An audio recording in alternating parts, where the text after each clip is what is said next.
Welcome! I've just spent a week in PortAventura, going through all the rides, all the shows, all the things in the hotel, so I thought I would share some hints and tips for your next visit.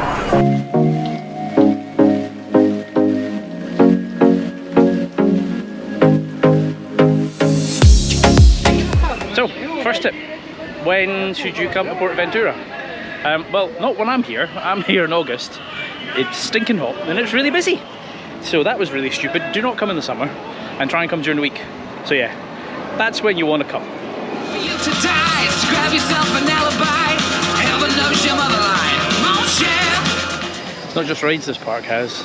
They have a lot of entertainment. They have a lot of shows that run in the park during the day. They have parade and fireworks in the evening. So make sure you take advantage of all the shows as well. It gives you a little breather from the queues for the rides.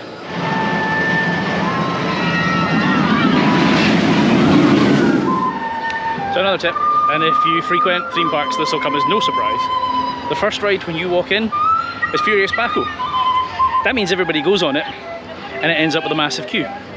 So avoid that, go straight to the back of the park, do Shambhala and Dragon Khan first. Furious Baco, from what I've seen, it's got a queue all day long. If you can get to the back of the park, you can get on those rides quicker.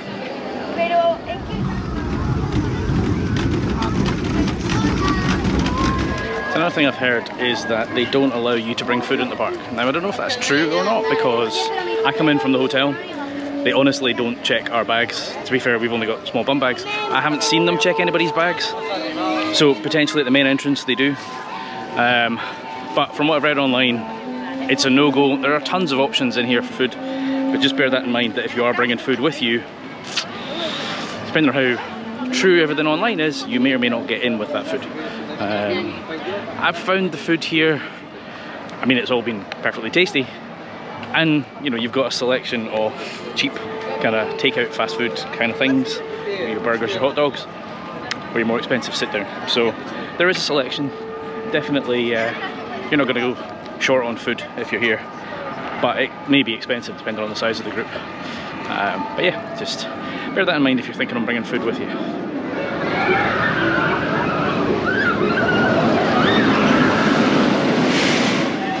Okay, so I know I said don't come here in the summer, but if you do, Temple del Fuego, that ride, that's not even a ride, it's a show. It's a walk-through attraction with fire and stunts. It's really cool. If I get on it later on today, I'll include a little video, but it only runs in the summer. So if you're here the rest of the year, you're not going to get to take advantage of that. So if you are here, and it is the summer, Temple del Fuego, give it a shot.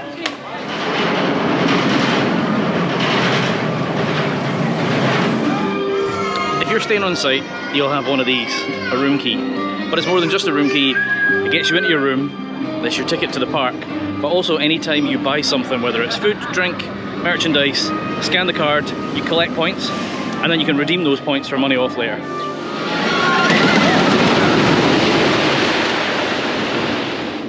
So what if you're not staying on site? Well, if you're not staying on site, you need to get here. You've got two choices. You can, if you're in Salou, you can get the bus planner. I think it's about €2. Reasonably frequent, not overly frequent, but door to door, basically, straight to the park entrance. Or there's a taxi, obviously.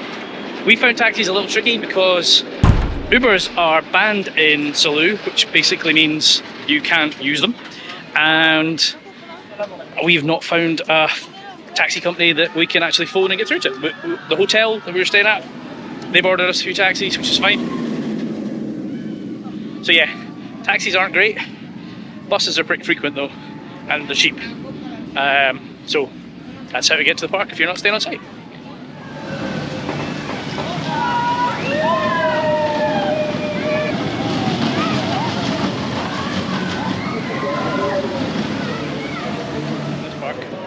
Kind of surprised actually how much of the queues are outdoors.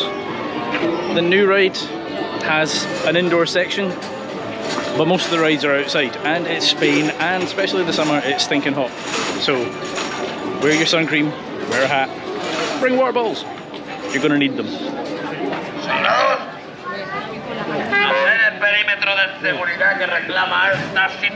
If you are coming to the park, I strongly recommend you download the PortAventura app. It does show queue times, although I would say it's hit and miss. Both the queue times being accurate, which I guess is true in all parks, but it doesn't always show you all the rides. Like, I haven't quite figured it out, but sometimes it will show you some rides, sometimes it will show you other rides. The boards in the park always show you everything. But it shows you those, and also you can use it to get directions from where you are to another attraction. So if you're not sure how to get around, and it is a proper map, so it will show you a route and your little blue dot so you can follow it all the way, which is also very useful. Also can be used for checking out the restaurants. You can book some tables in some of the sit-down restaurants. You can see the menus in others. You can buy your express tickets. Basically, you can do everything in the app. So strongly recommend, if you're coming here, get the app installed on your phone. Obviously available for both iOS and Android.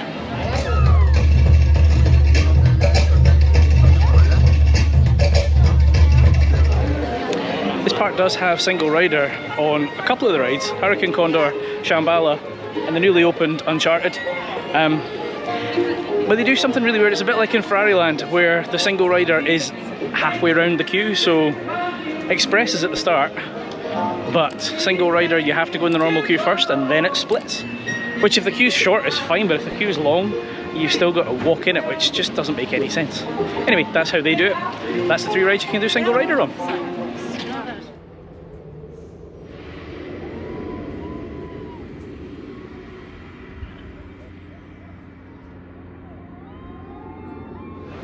So if you are coming here and it's peak season, busy, you're probably going to want Express Pass. I'm here for a whole week.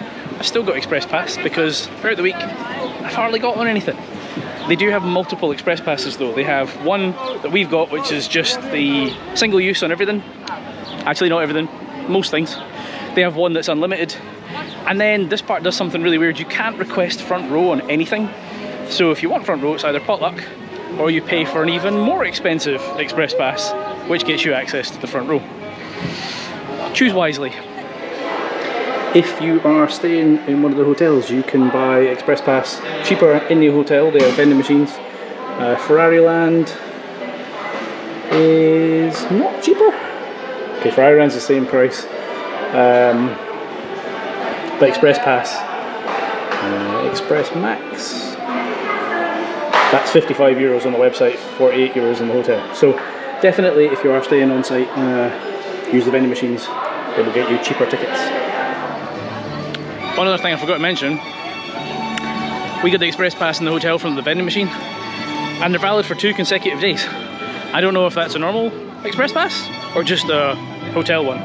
So if you are in the hotel, get it at the vending machines. It's cheaper and it lasts 2 days. You still only get one shot and everything, but we did all the non-water rides one day and the water rides the next day. So there's a tip for you.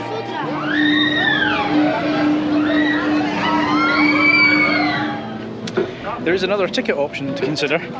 This park's open until 10:30 in the summer, and they have an evening ticket from 5 o'clock onwards, which saves a little bit of money. So if you're not going to be here all day, or you just want to come in the evening when it's theoretically a little bit quieter, look at the evening ticket, it'll save you some money. Give that a shout.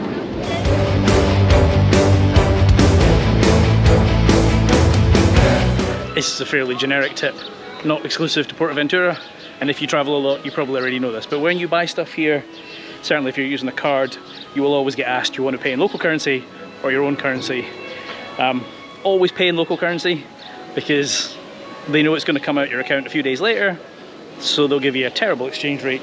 You're better just taking it in euros if that isn't your currency.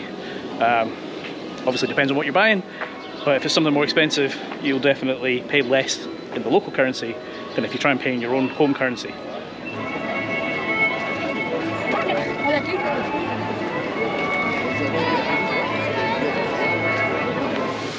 I'm not sure if they're just testing this out or if it's a permanent thing, but Hurricane Condor has a virtual queue. From what I can tell, you can still join the normal queue, but it's the only one in the park that has a virtual queue. So you don't want to stand in the queue, scan the code, join the virtual queue.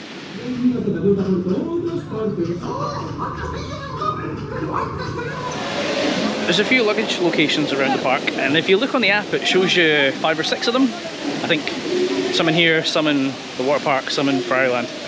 But there's at least one that isn't on the map, because when I went on Furious Baco yesterday, there's lockers at the start of that queue. They're not on the app. So there definitely are lockers around the park if you need to store your stuff.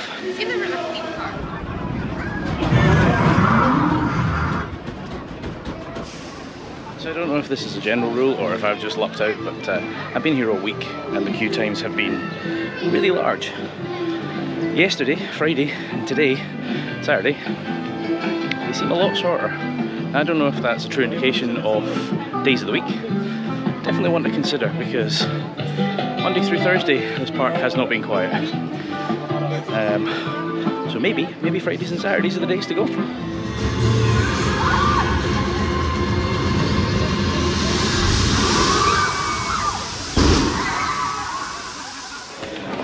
Bonus tip, this park may shut at a certain time, but that does not mean the rides do.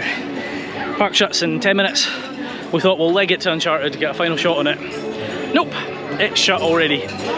So I don't think it's quite they want to have the park closed for park close, but they definitely don't keep the queues open till the last minute because Uncharted is shut and I'm a hot sweaty mess for running all the way over here for nothing. So yeah, don't leave it to the last minute if you're trying to get on a ride. I hope you found all these tips useful. If you have, please give it a like. Consider subscribing, I'm super close to 500. Share it with somebody who you think would find this useful if they're coming to the park or they regularly come to the park. If you do visit this park and you've got other tips that I don't have, please put them in the comments below for other people. It'd be much appreciated. Anyway, I've been Chris, you've been watching Coaster Dad, and I'll see you in the next one. Adios.